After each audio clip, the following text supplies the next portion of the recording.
आई सबसे पहले हमने दोनों भाई अंकुश और राजा आप सभी के होके बार बार प्रणाम करता नहीं जा। और आई सबसे पहले एगो माता रानी के जयकारा हो जाओ, प्रेम से बोली साचे दरबार की। तो देखी यही नवरात्र में एगो पत्नी अपना पति देव से पूजा के सारा सामान ले आवे खातिर अपना पति देव से कैसे निहोरा करता रही। देखी कैसे अकौना भाव में कहता रही कि पूजा के सामान सब ले आई दीजिए, अमालिन से हार गुथवाई दीजिए। कि पूजा के सामान सब ले आई दीजिए, अमालिन से हार गुथवाई दीजिए। और देखिए कहली का कि लगले में पंडा बाबा है तो पाठ बाचवई है तो कुहरू कल सलावत हुई है जी। तो एक बार हम चाहता नहीं कि आप सब चारों तरफ से हाथ उठाएं और प्रेम से ताली बजा के कहे के वाका ए राजा जी हाली हाली बहारी ना दुआ दिया मोया दिया घरवा आवत हुई है जी।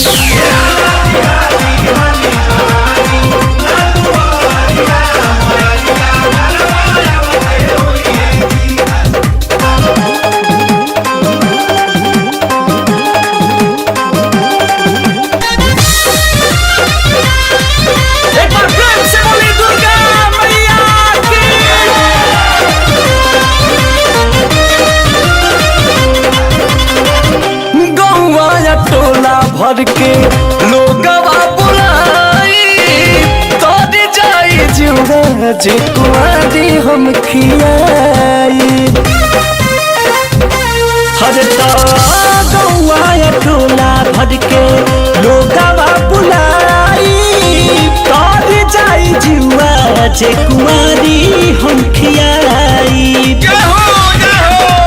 अब देखी दीपचंदी के भाव लागल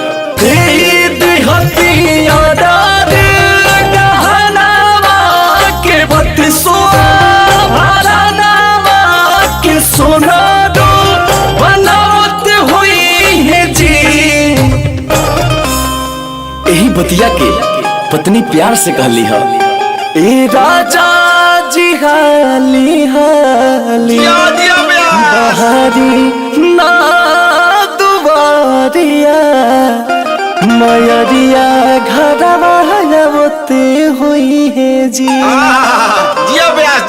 राजा जी हाली हाली बहारी ना दुआरिया मयरिया घरवा आवते हुई है जी।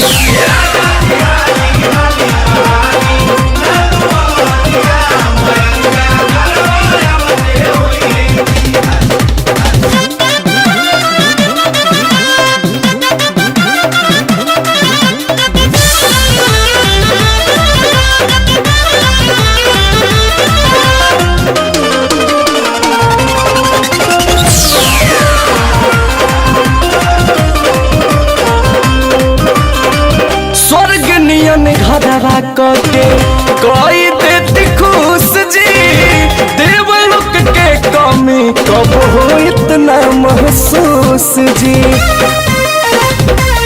हाँ हाँ स्वर्ग नियन घरवा के कोई देती खुश जी, देवलोक के कमी कब हो इतना महसूस जी। तो अखिलेश से पचराली खवाई अंकुश राजा से गवाई, उसूर के सजावत हुई है हो।